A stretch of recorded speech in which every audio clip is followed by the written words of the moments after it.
Welcome to Neo and Jiho Part 58. Remember to subscribe and tap the notification bell not to miss any part. The boardroom at Han Enterprises was a fortress of polished steel and dark oak, its atmosphere sharpened by the weight of years of strategy, triumphs, and bitter rivalries. The long conference table gleamed under the heavy lights, each chair filled with figures who carried not only money, but legacy, expectation, and power. When Jiho walked in, the shift in energy was palpable. His presence carried authority not because he demanded it, but because he had earned it. The quiet shuffle of papers stilled. Phones were placed face down, and conversations stopped mid-sentence. Behind him came Insu, calm but alert, every detail of his posture a reflection of someone deeply tied to the company's heartbeat. Then entered the man none of them knew well enough yet. Jiho. He walked with deliberate steps, not hurried, not hesitant. His figure was tall, his expression unreadable, and his silence louder than any introduction. He didn't glance around to gauge reactions. He didn't need to. The board members studied him instead, like investors assessing a stock that looked promising yet unfamiliar. Jiho broke the silence first. His voice was even, composed, yet it carried the weight of finality. He introduced Jiho not merely as a guest, not merely as an advisor, but as a trustee, his right hand in moments when absence might pull him away from the table. His words left no room for doubt. Whenever Jiho and Insu were absent, Jiho's word was theirs. The declaration sent a ripple through the room. Some exchanged quick glances, their eyes narrowing. Others leaned back in their chairs, processing what this meant. It was not a casual appointment. It was authority, handed fully, something rarely done in corporations this size. The first wave of silence broke with skepticism. Questions rose, sharp, precise, designed not to seek understanding but to measure this man. One director leaned forward, his voice cutting across the table. How could an outsider, new to the boardroom, possibly understand the mechanics of Han Enterprises well enough to stand as trustee? The challenge was deliberate, an opening strike to test both Jiho and Jiho's decision. Jiho's reply was steady, his tone neither defensive nor arrogant. He acknowledged their concerns as valid, admitting he was not bred from within the corporate hierarchy. But then he spoke of the weekend before, how he had spent hours dissecting reports, mapping connections, and understanding the web of industries Han touched: construction, logistics, healthcare investments, and beyond. He did not merely skim. He studied trends, revenue streams, and market projections until he could anticipate questions before they were asked. The room listened, their initial dismissal shifting as they realized he wasn't speaking with vague confidence, but with the precision of someone who had done his homework. He cited growth figures, pointed out recent miscalculations in shipping forecasts, and noted how diversification had shielded Han from the volatility that had shaken competitors last quarter. A second director challenged him further. Did he understand the risks of the company's global expansion? Did he see the vulnerabilities in tying too much of their logistics arm to unstable trade routes? Jiho leaned forward slightly, his gaze unwavering. He spoke of resilience not as an abstract concept, but as a measured balance between risk and adaptability. He detailed how alternative supply lines in Southeast Asia, though costlier in the short term, were worth exploring as insurance against political turbulence. His words were not those of a bodyguard or mere assistant. They carried the clarity of a strategist. Whispers stirred down the table. The members hadn't expected this.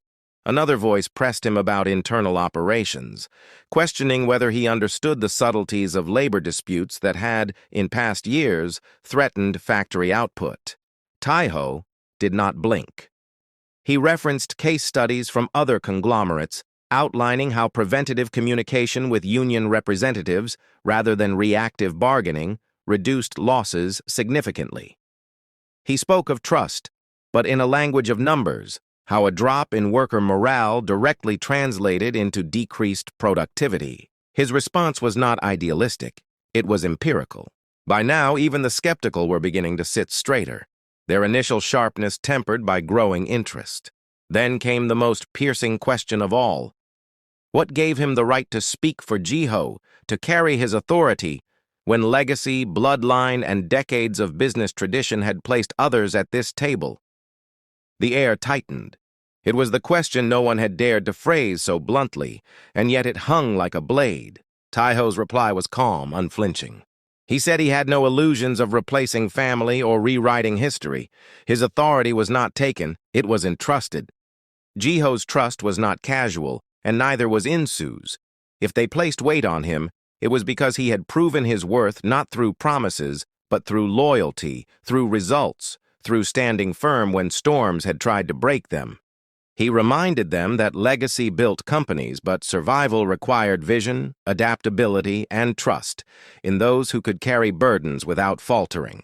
The silence afterward was heavy. No one could deny the logic in his words, nor the conviction with which they were spoken. For the next hour, questions continued to rise, each one more technical than the last. Finance, logistics, overseas regulations, real estate development.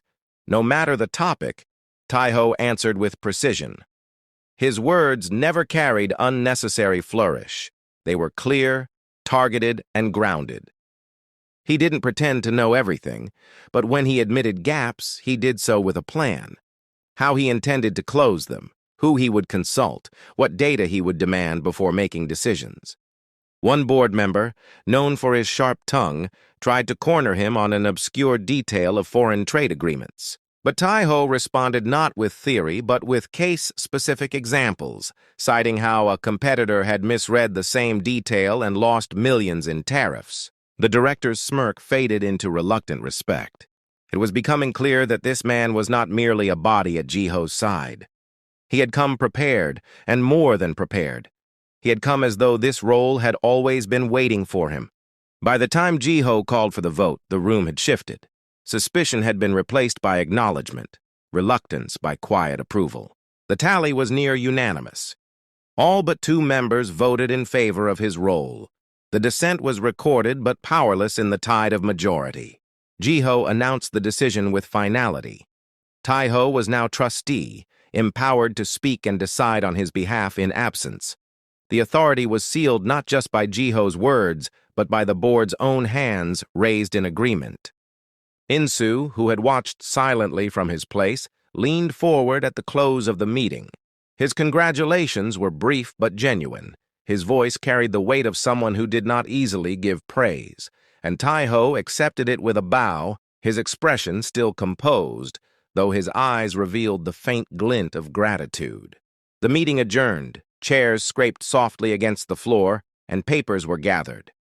Outside, the world of business moved on, but inside the walls of Han Enterprises, something had shifted. A new presence had been seated at the table, and everyone knew it. No one left the room underestimating Taiho again. The morning after the board meeting, Insu sat alone in his office.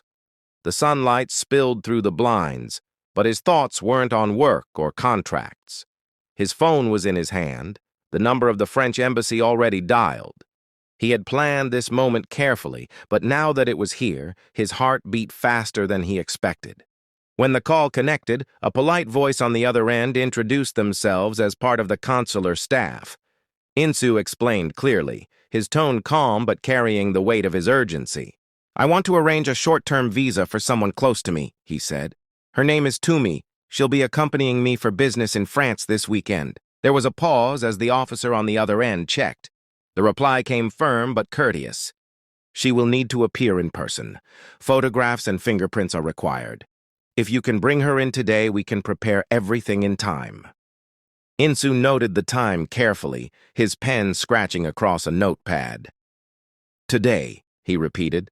"We'll be there this afternoon." He thanked them, ended the call, and exhaled slowly. His chest felt tight, but not with worry, with anticipation. This was the step he needed, not just for the trip, but for what the trip meant. France was no ordinary destination. France was where he had decided their future would take a turn, where he would ask Tumi to be his wife. The decision was made instantly. He picked up his car keys, slipped into his jacket, and drove toward the university. The streets blurred past, his mind rehearsing what he would say. Toomey didn't know about the engagement yet. She only knew of his business. He wanted it that way. When he reached the university, he parked near the gate. Students moved in clusters, some rushing with books, others laughing together in the courtyard. His eyes scanned the crowd until they settled on her. Toomey was standing near the steps, notebook hugged to her chest, her face soft with thought. Even from a distance, she looked like the center of his world. He honked lightly, and her head lifted. A smile immediately broke across her face when she saw him. She hurried toward the car, sliding into the passenger seat with a warmth that filled the space. "You're here already," she said, placing her notebook in her bag. "What's happening?"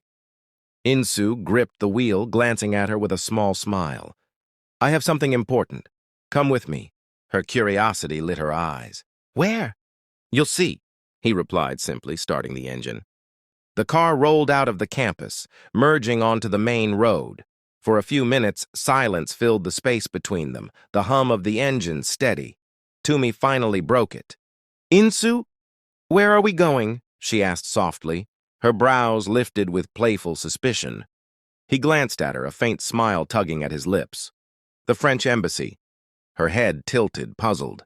"The embassy? Why?" He kept his eyes on the road, answering with calm certainty. "There's business in France this weekend. I'll need to sign some contracts. I thought, if possible, we could go together." The words hit her like a spark. Her entire face lit up.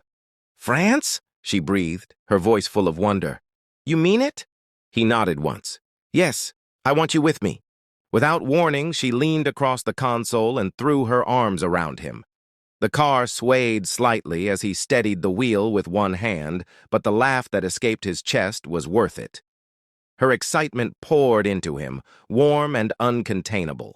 She pulled back, her eyes glowing. "You don't know how much this means to me. France it's one of the places I've always dreamed of." He chuckled softly. "I guessed as much." Her hand rested lightly on his arm as she whispered, "Thank you, Insu." He didn't answer right away. His mind whispered a truth she didn't know. This isn't just a trip. As he drove, Insu's thoughts circled the secret only he carried. He had already spoken to Neo about designing a dress. He had already chosen the jewelry. The ring was being prepared with both their names engraved inside. Every detail was lining up for one moment, one question. And the most beautiful part? Toomey had no idea.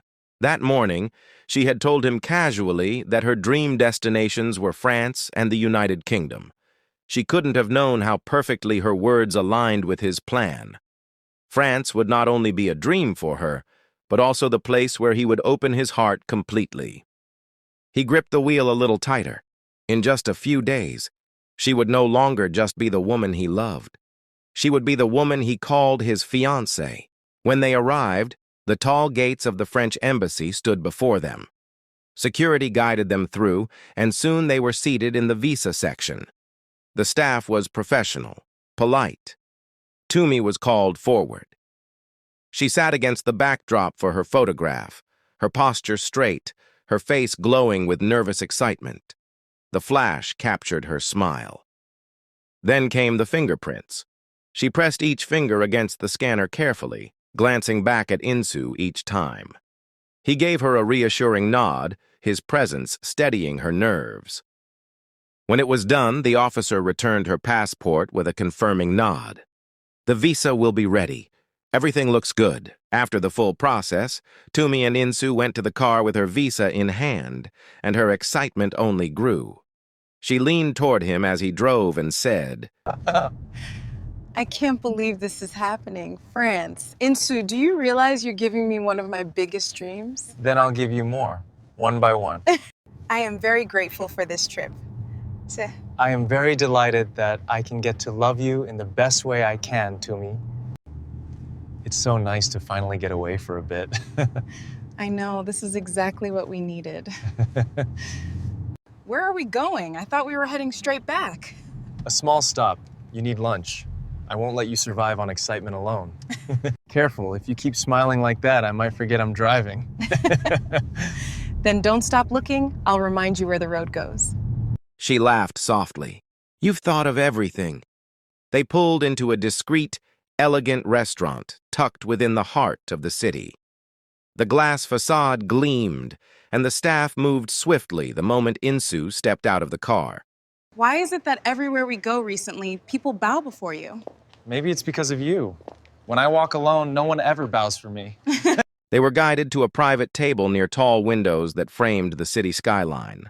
A quiet hum of soft music lingered in the background, and the staff placed crystal glasses before them. Toomey sat across from him, her smile never dimming. She reached for the menu but barely glanced at it before asking, Insu, when you go shopping, what do you usually look out for most? He looked up at her, curious. Why do you ask? She shrugged lightly, her eyes sparkling. Just wondering. Maybe thinking about surprises. He leaned back in his chair, watching her with an amused expression. Ah, so my lady wants to know my weaknesses. Something like that, she admitted, resting her chin lightly on her hand. His voice was thoughtful. Mostly watches, they've always interested me. The meal arrived, fine dishes prepared with care, but Insu's attention hardly wavered from her. They spoke between bites, their words flowing as naturally as the laughter that followed. Yet at some point his restraint slipped. The way her eyes lingered on him, the way her smile softened, it was too much to keep behind quiet conversation. He rose from his chair and offered his hand. Come. She looked up, startled. Where? Trust me, he said. She hesitated only for a heartbeat before slipping her hand into his. He guided her through a side door, down a quiet corridor lined with framed art and muted lights. It was private, almost silent, the sounds of the restaurant fading behind them. There he stopped abruptly, turning her toward him. Her back brushed lightly against the wall, his presence closing the distance, not with force but with urgency that burned quiet and sure. His eyes searched hers, the intensity leaving her breathless. Insu, she whispered, but her voice faded as his hand lifted, fingers grazing her jaw. Do you know how safe I feel when you're near me? Yeah. And do you know how happy I feel every time you look at me like this? He bent his head closer, his breath mingling with hers, and she felt her body respond before words could come. Her arms rose almost instinctively, resting against his chest. Their lips met in a kiss that was unhurried, yet consuming, a kiss that melted every space between them. It was not only passion, it was gratitude, relief, and the kind of love that anchored itself in silence. Her hands tightened gently at his shirt, her heart racing, and when they finally pulled apart, her forehead rested against his. Her laughter came out soft, breathless. As they returned to their table, her cheeks still warm from the closeness, Toomey sat in quiet reflection. She smiled and continued their playful banter, but her heart was whispering things she didn't yet voice. It was only Monday. The week stretched ahead with all its demands, her classes, his meetings, their plans. But she already knew something. She would miss him terribly when they were apart. A thought formed quietly in her mind, so clear it startled her. She wanted to spend more days, more nights, by his side, at his home. She didn't speak it aloud, not yet, but the idea nestled deep, waiting. Her gaze drifted to him again. He caught her looking, raised a brow, and she only laughed, shaking her head. Inside, though, her heart whispered, I want to stay.